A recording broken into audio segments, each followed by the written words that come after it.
Okay, so we're talking about the 30 executive orders that President Joe Biden has put out within his first few days in office.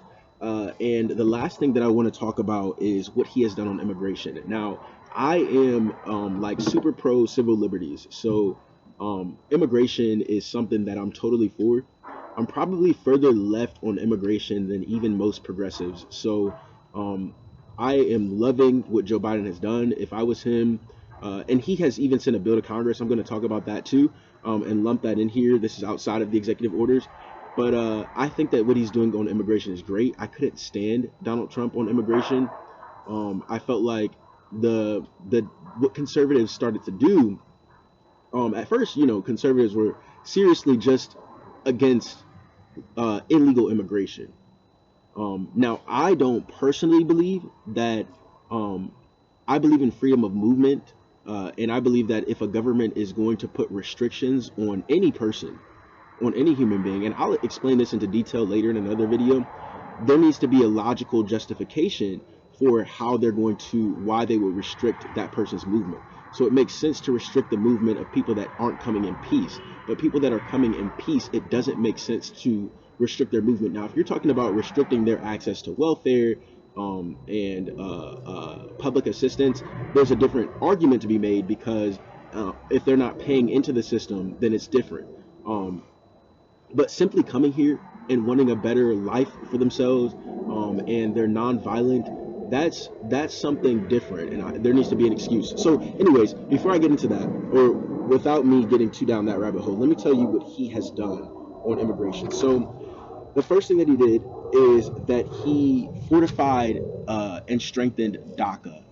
DACA, to me, the dreamers just need to automatically, have citizenship. They've been here for so long. If they don't have citizenship, they need some sort of permanent protection, as a permanent resident here, where they don't have to wake up every day, every 4 years, wondering who's president, who's in office, how much longer do I have here. I become accustomed to, the civil liberties that the United States and, Western style democracies offer, and I become accustomed to a safe environment. Why should I be kicked back to Honduras that has been completely wrecked by the intervention of the United States in Latin America over the years? Why should I have to go? Some of them don't even know Spanish. Why should I have to go back to something that I don't know and that I'm not familiar with as a 30, 20 something year old human being? So I think they need total protections. Any that have not, even the ones who, when it comes to DACA, people that are with DACA that have just been here their entire lives, I think that even if they have, committed, minor crimes or whatever, like, just they should face the punishment that Americans face, be thrown into the criminal justice system where they'll face charges and be prosecuted and go to jail or whatever.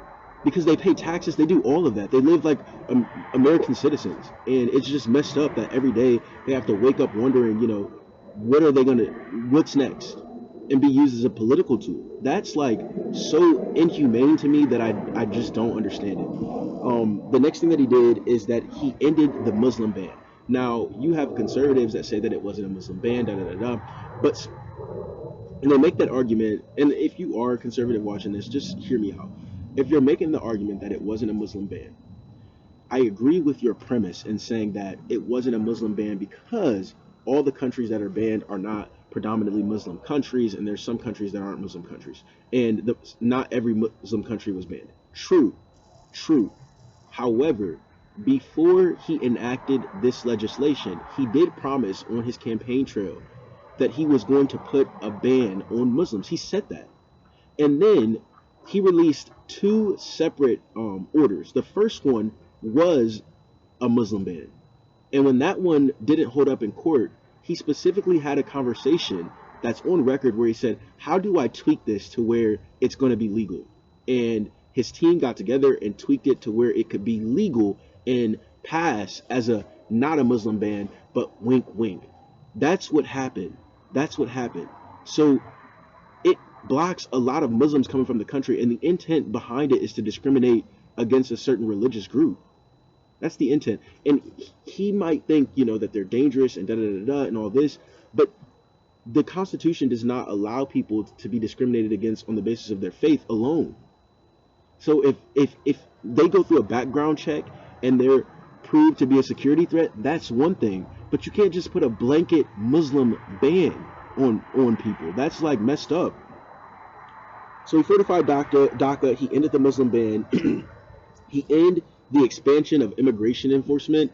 I'm a part of the movement of abolishing ICE. There's so many more things that I would abolish if I could, but I don't think that ICE.